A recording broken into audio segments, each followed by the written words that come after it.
दोस्तों, भोले भंडारी। आज दिनांक 11 नवंबर 2020।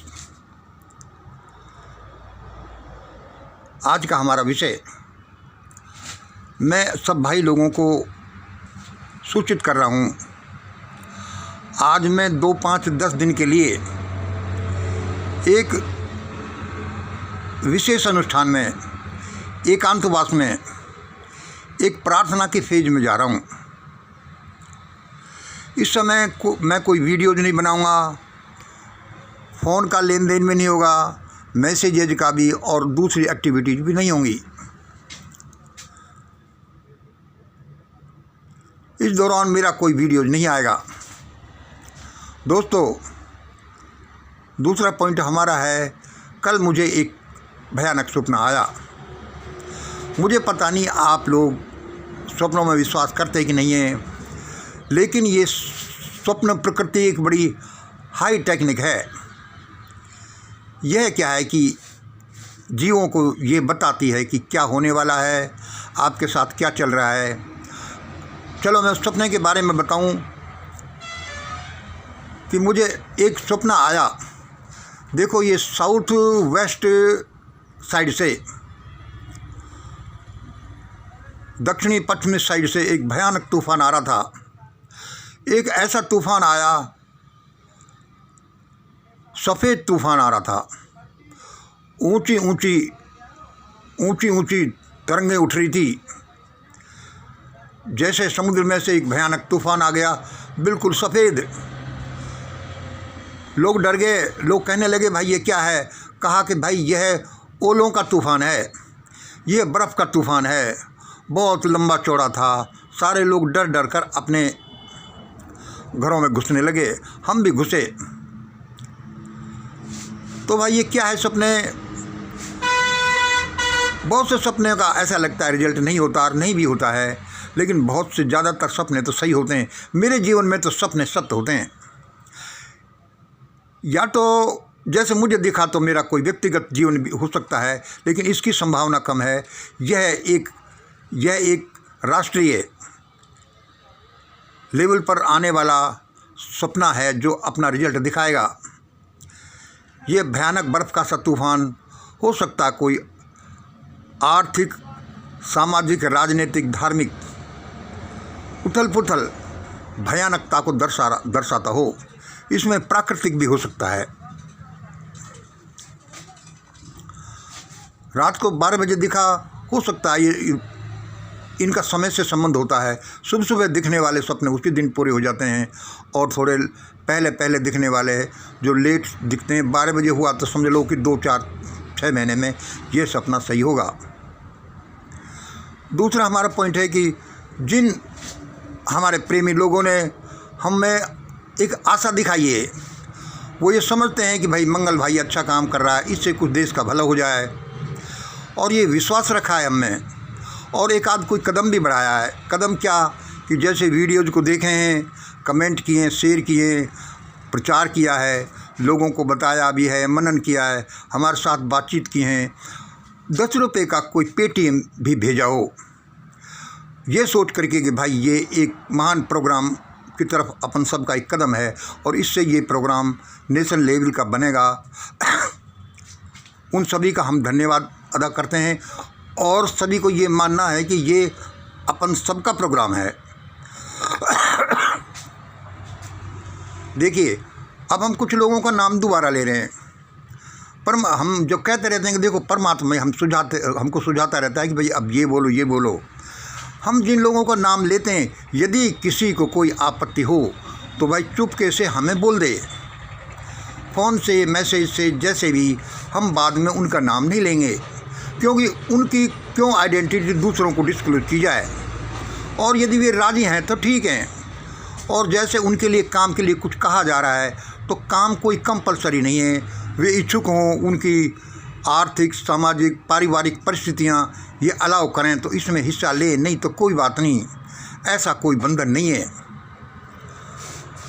क्योंकि उनसे हमें बड़ी हिम्मत मिलती है, और हम उनके भले के लिए कामना करते हैं कि उनका बहुत भला हो, और वह भला व्यक्तिगत, पारिवारिक लेवल पर भी नहीं, वे इस देश दुनिया में आगे आएं और लोगों का भला करें।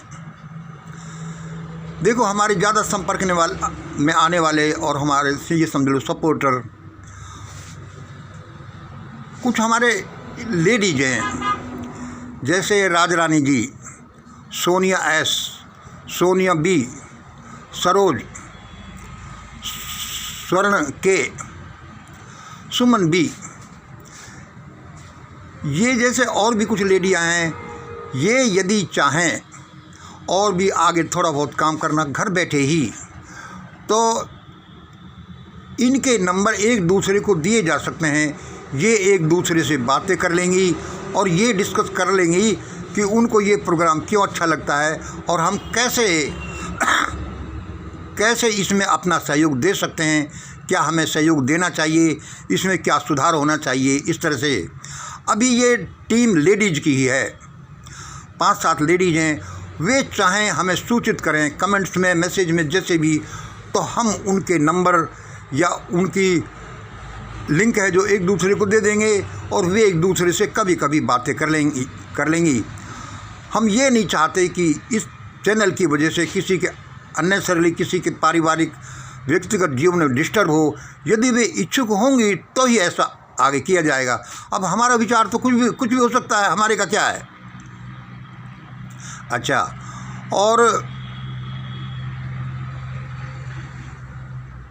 जैसे हमारे यहाँ पर चैनल में सैकड़ों लोग जुड़ रहे हैं, 50 लोग जुड़ रहे हैं, तो उन लोगों के हम 5-5, 6-6 के ग्रुप के नंबर एक दूसरे को देंगे। वो एक टीम सी बन जाएगी। इस तरह से 2-5 टीम बन जाएंगी। वे एक दूसरे से संपर्क करें कि क्या हमें इस प्रोग्राम के लिए कुछ करना चाहिए, क्यों करना चाहिए, क्या करना चाहिए। और क्योंकि इसमें ये प्रोग्राम आगे बढ़ता है तो इन सभी का भला है। पहली रिकॉग्निशन इन लोगों की होगी। ये हम इनका नाम नहीं बोल रहे। यदि देखो इसमें कौन कौन से हैं, यदि आपको ऐसा लगे तो आप हमें सूचित कर दें कि क्या इन टीम फॉर्मेशन में वे हिस्सा लेना चाहते हैं, जिससे कि 2, 5, 10 लोगों की टीम के नंबर एक दूसरे को दे दिए जाएं। वे टेलीफोनिक कॉन्फ्रेंस या व्यक्तिगत फ़ोन करके एक दूसरे से डिस्कस करें और ये करें कि हम इसके लिए क्या कर सकते हैं। और देखिए, ये 10 रुपये का जो अनुदान है, ये क्या है कि हमारा जैसा विश्वास है, आपको लगता है कि मंगल भाई झूठ नहीं बोलते होंगे, या कम से कम ये अपने अंदरूनी विश्वास के अनुसार कहते हैं कि ये 10 रुपये का कोई हमें व्यक्तिगत लेने का नहीं है। इसमें ज़्यादातर हिस्सा तो इस प्रोग्राम के लिए जाएगा, उसी के लिए लिया जा रहा है। वह ईश्वर आपको 10 रुपये की जगह कम से कम 10,000 रुपये का फ़ायदा पहुंचाएगा। ये पक्का है, ये हमारे शब्द हैं। मतलब आपका 1 रुपया 1,000 बन जाने का है। और परमात्मा का ये पता नहीं चलता कि भाई उसने कब दे दिया कि नहीं दिया, ये शब्द सफल हुए कि नहीं हुए। और ये प्रोग्राम आगे बढ़ता है, आप और हमको भगवान आगे खुशी खुशी रहने देता है। तो देखो, ये 10 रुपये का आपका अनुदान, ये जो पार्टिसिपेशन का एक संकेत है, प्लस आपका विश्वास, प्लस आपकी योग्यता, प्लस आपकी एक्टिविटी, जो भी आप देंगे या इससे जो निकलता है, वह आपको देश में अपना एक स्थान बनाने का मौका देगी। क्योंकि ये शुरुआती है और आगे क्या रूप ले उसी तो इसमें आपका जाता कुछ नहीं। घर बैठे करिए, थोड़ा थोड़ा सा करिए, मत करिए, इसमें कोई बंधन नहीं है, लेकिन इससे आपको बहुत बहुत फ़ायदा होगा। हम सोचते हैं कि अब इस देश में चाहे कोई कुछ भी करे, लेकिन जो एंटी ह्यूमैनिटी सिस्टम है, ये तो भसूट होना है। ये क्यों होना है? ये परमात्मा की अब इच्छा है कि अमानवीय सिस्टम जो बहुत चला है भसूट हो जाएगा। कोई कितना भी ताकतवर बन ले, कितना भी कोई कुछ छेड़खानी कर ले, लेकिन उनको तो तिनके बिखरना है। हमारे सारे इस बोलने का आधार ही, वाणी का आधार ही है जो हमको ईश्वर बताता है। और देखिए, आप इस देश के 10-15 करोड़ बेरोजगार लोग, इस देश के 130 करोड़ लोग हमारे भाई बहन, इन लोगों को कुछ एक पशु शैतान के भरोसे नहीं छोड़ा जा सकता। पशु शैतानों के भरोसे नहीं छोड़ा जा सकता। किनको? 130 करोड़ लोगों को, 10-15 करोड़ बेरोजगारों को, इनको इन भारत के वर्तमान पशु शैतानों के भरोसे नहीं छोड़ा जा सकता। ये ईश्वर ने मुझे बताया, इसलिए मैं आपके सामने आता रहता हूँ और एक अद्भुत परिवर्तन होगा। और हमारे पास ऐसे प्रोग्राम हैं, ऐसे प्रमाण हैं कि यह ही होना है जो हम आपको बताते रहते हैं। और अभी हम अगले प्रसारणों में बताएंगे कि भारत के लोग क्या करें, ये बेरोजगार लोग क्या करें, जिससे कि भारत का विकास होगा और उनकी बेरोजगारी काफूर हो जाएगी। ये तय समझिए। आगे और देखिए कि मैं आपका भाई मंगल, छोटा सा आदमी, इस प्रोग्राम को अभी अभी आगे मैं बढ़ाता हूँ। आप मेरा अच्छा सहयोग दे रहे हैं। मैं पहले ही आपको बातें क्लियर कर देता हूँ, क्योंकि मैं बहुत विज्ञान के आधार पर बात करने वाला हूँ। इस दुनिया का कोई आदमी चाहे कैसी भी अच्छी बातें कर ले, लच्छेदार बातें कर ले, सत्य का ही हरिश्चंद्र बन जाए, जो भी हो, लेकिन इस दुनिया का कोई भी आदमी क्या है? He is made up of वह किन चीज़ों का बना है? वह देवत्व का कुछ रूप है, वह आदमी का कुछ रूप है, वह एनिमल का कुछ रूप है और वह डेविल का कुछ रूप है। ये चारों ही फॉर्म्स उसमें मौजूद रहती हैं। हम 3 लाख साल तक जंगलों में रहे और पशु की तरह रहे, तो हमने जो वो गुण धर्म उस अवस्था से लिए हैं, उनको इतनी जल्दी नहीं छोड़ा जा सकता है। चाहे हम कॉलोनीज में, शहरों में रहने लगे हों, सभ्य से दिखते हों, लेकिन बेसिकली तो हम जानवर ही हैं। हम आदमी तो हैं ही, और क्या है कि आदमी से देवत्व का उदय हो रहा है। थोड़े थोड़े हमें देवता के भी गुण मिलते हैं। इसलिए डेविल के भी, शैतान के गुण तो हैं ही। जब हम देखते हैं कि लोग इतना भयानक करते हैं अपने छोटे भाइयों के साथ, पशुओं के साथ, अपने नीचे काम करने वालों के साथ, तो ऐसा लगता है कि ये लोग पशु से भी गई बीती अवस्था में ये डेविल हैं। इस सब का बोलने का क्या अर्थ है? इस सब का बोलने का, हम जो बोलते हैं उसका एक कोई विशेष आधार है, विशेष साइंस है, विशेष तैयारी है, विशेष एक्सपेक्टेशन है। हमारा उस ईश्वर के साथ कोई संबंध है। इसलिए हम कह सकते हैं कि my heart is the heart of ब्रह्मांडा, my body is the body of universe, my mind is the mind of Cosmos.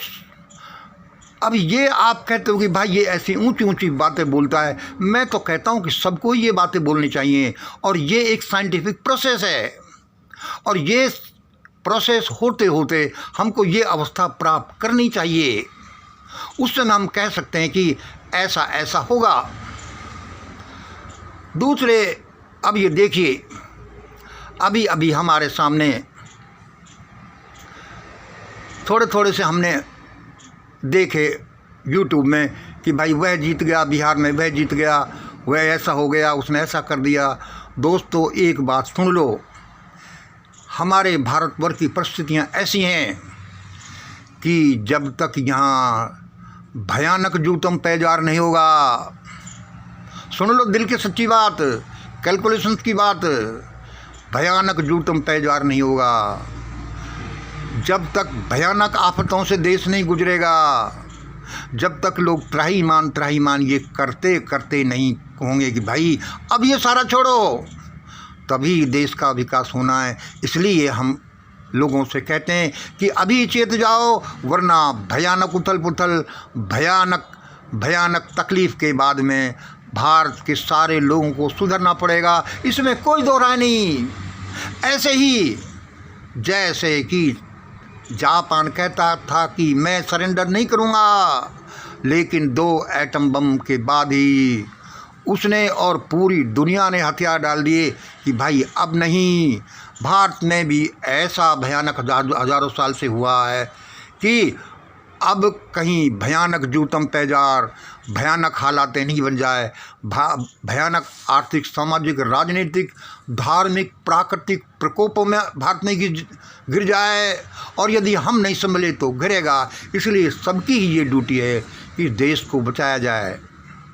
आज इतना ही। जय हिंद, जय भारत।